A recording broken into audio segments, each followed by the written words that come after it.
उत्तर प्रदेश के प्रयागराज में 4000 हेक्टेयर में फैला हुआ ये कुंभ मेला दुनिया का सबसे बड़ा मेला है। इसमें दुनिया भर से करोड़ों लोग आएंगे। 2013 में आयोजित महाकुंभ मेला अब तक का सबसे बड़ा धार्मिक आयोजन माना गया था, जिसमें करीब 12 करोड़ से अधिक लोग शामिल हुए थे। लेकिन 144 साल बाद होने वाले इस महाकुंभ की भव्यता उससे भी कई ज्यादा अधिक होने वाली है। देश विदेश से 40 करोड़ से ज्यादा लोगों की आने की उम्मीद है और इसकी भव्यता का अंदाजा इस बात से लगाया जा सकता है कि इसका जो बजट है वो 6500 करोड़ रुपीज है। इंडियन स्पेस एजेंसी यानी इसरो का कहना है कि कुंभ मेला इतना विशाल और भव्य होता है कि इसे अंतरिक्ष से भी देखा जा सकता है।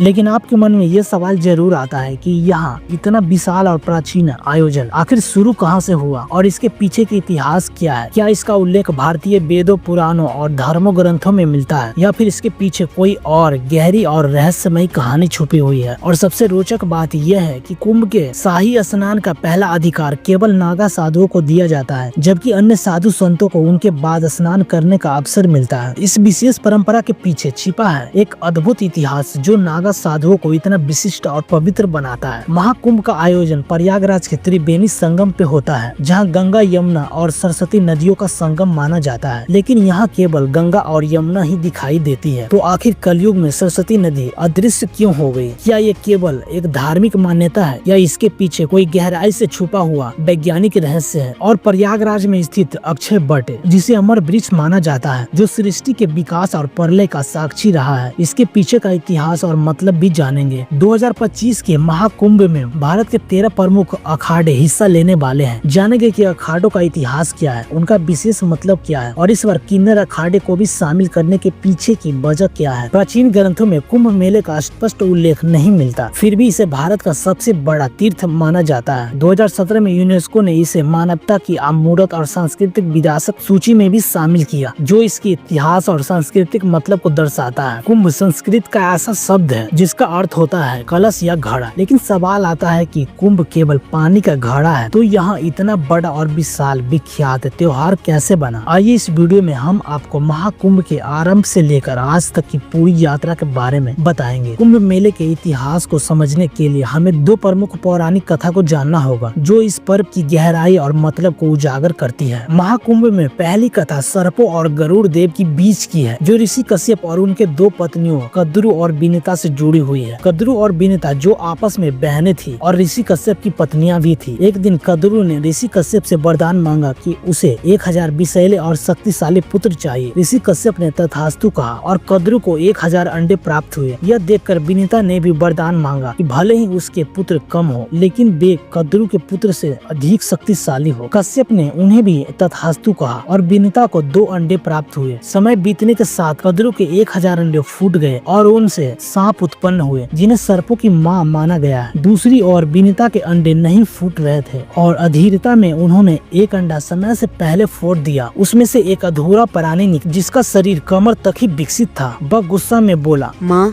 आपने मेरे साथ यह अन्याय किया, लेकिन कृपया दूसरे अंडे के साथ ऐसा मत कीजिएगा। वह प्राणी उड़ गया और उसका नाम अरुण रखा गया। आगे चलकर वह सूर्य देव का सारथी बना। एक दिन कद्रु और विनिता ने सफेद घोड़े को देखकर शर्त लगाई। विनिता ने कहा कि यह घोड़ा पूरी तरह सफेद है, जबकि कद्रु ने कहा कि उसकी पूंछ काली है। यह शर्त प्रतिष्ठा पर आ गई और तय हुआ कि जो भी हारेगा उसे दासी बनना पड़ेगा। कद्रु ने अपने नाग पुत्रों से कहा कि वे दूसरे रूप धारण कर घोड़े के पूंछ से चिपक जाए ताकि वह काली दिखाई दे। नागों ने ऐसा ही किया और कद्रु शर्त जीत गई। विनिता को हार मानकर दासी बनना पड़ा। कुछ समय बाद विनिता के दूसरे अंडे से एक शक्तिशाली प्राणी निकला, जिसका चेहरा गरुड़ पक्षी जैसा था और शरीर मनुष्य जैसा। उनका नाम गरुड़ रखा गया। जब गरुड़ ने देखा कि उसकी माँ विनिता कद्रु और उनके 1000 सर्प पुत्रों की दासी बन चुकी है, तो उसने अपनी माँ को मुक्त करने का संकल्प लिया। गरुड़ ने सर्पों से विनिता को मुक्त करने का उपाय पूछा। सर्पों ने कहा, अगर तुम बैकुंठ से अमृत कलश लाकर हमें दे दो तो हम तुम्हारी माँ को मुक्त कर देंगे। गरुड़ ने यह शर्त मान ली। बैकुंठ धाम पहुंचकर गरुड़ ने अमृत कलश प्राप्त किया। देवताओं ने रोकने की कोशिश की, लेकिन गरुड़ अपनी अत्यधिक शक्ति के बल पर सफल रहे। विष्णु जी ने गरुड़ को रोका और उनसे पूछा, तुम इस कलश को क्यों ले जा रहे हो जबकि इसे खुद ग्रहण नहीं कर रहे? गरुड़ ने अपनी माँ को मुक्त करने की व्यथा सुनाई। विष्णु जी ने गरुड़ से कहा, अगर मैं तुम्हें ये कलश ले जाने दूं तो तुम हमेशा के लिए मेरे वाहन बनोगे। गरुड़ ने इस शर्त को मान लिया। गरुड़ ने अमृत कलश सर्पों के पास पहुंचाया, लेकिन विष्णु जी ने अपनी मायावी शक्ति से अमृत कलश को वहां से गायब कर दिया। गरुड़ ने अपनी माँ को दासी से मुक्त कराया। इस यात्रा के दौरान गरुड़ पर इंद्र ने भी कई बार हमला किया, लेकिन वे असफल रहे। अमृत कलश से अमृत की कुछ बूंदे हरिद्वार, प्रयागराज, उज्जैन और नासिक पर गिरी। यही कारण है कि इन 4 पवित्र स्थलों पर कुंभ मेले का आयोजन होता है। लेकिन आगे बढ़ने से पहले इस वीडियो को एक लाइक करके चैनल को सब्सक्राइब जरूर कर लीजिए, क्योंकि ये आपके लिए 1 सेकंड का काम है, लेकिन इससे हमारी काफी बड़ी मदद होती है। महाकुंभ से जुड़ी सबसे लोकप्रिय कथा है समुद्र मंथन की, जिसे देवताओं और असुरों के बीच हुआ एक महान प्रयास माना जाता है। विष्णु पुराण के अनुसार एक बार दुर्वासा ऋषि ने एक दिव्य माला बनाई और इसे देवराज इंद्र को भेंट किया, लेकिन इंद्र अपने अहंकार में डूबे हुए उस माला को अपने इरावत हाथी के मकसद पर रख दिया। इरावत ने वह माला जमीन पर गिरा दी और अपने पैरों से कुचल डाला। महर्षि दुर्वासा ने इसे अपना अपमान समझा और क्रोधित होकर इंद्र को श्राप दे दिया कि उनका वैभव नष्ट हो जाएगा और सभी देवता अपनी शक्तियां खो देंगे। इस श्राप के बाद देवता कमजोर हो गए और असुरों से पराजित हो गए। अपने वैभव और शक्तियों को पुनः प्राप्त करने के लिए ब्रह्मा जी ने देवताओं को सुझाव दिया कि वे असुरों के साथ मिलकर समुद्र मंथन करें। इस मंथन से अमृत निकलेगा, जिसे ग्रहण कर वे अमर हो जाएंगे। यह बात जब देवताओं ने असुरों के राजा बलि को बताई तो वे भी समुद्र मंथन के लिए तैयार हो गए। बासुकी नाग की नेटी बनाई गई और मद्रांचल पर्वत की सहायता से समुद्र मंथन सावन के महीनों में किया गया। अमृत का कुंभ यानी कलश मिलते ही असुरों और देवों के बीच युद्ध हो गया। ब्रह्मांड पुराण के अनुसार आचार्य बृहस्पति ने इंद्र के पुत्र जयंत को संकेत दिया कि वे अमृत कलश को लेकर भाग जाए। असुरों ने उनका पीछा 12 दिनों तक किया, जो कि 12 सालों के बराबर था। युद्ध के समय अमृत त्रिलोक से 12 स्थानों पर अमृत की बूंदें गिरी। इनमें से 8 स्थान देवलोक में और 4 स्थान पृथ्वी लोक पर स्थित है। हरिद्वार, प्रयागराज, उज्जैन और नासिक यही वो पवित्र स्थान है जहाँ अमृत की बूंदों के कारण कुंभ मेले का आयोजन शुरू हुआ। लेकिन कहानी का सबसे अहम हिस्सा अभी बाकी है, जिसे जानना आपके लिए बेहद जरूरी है, जिसे हम लोग पार्ट 2 में कवर करेंगे।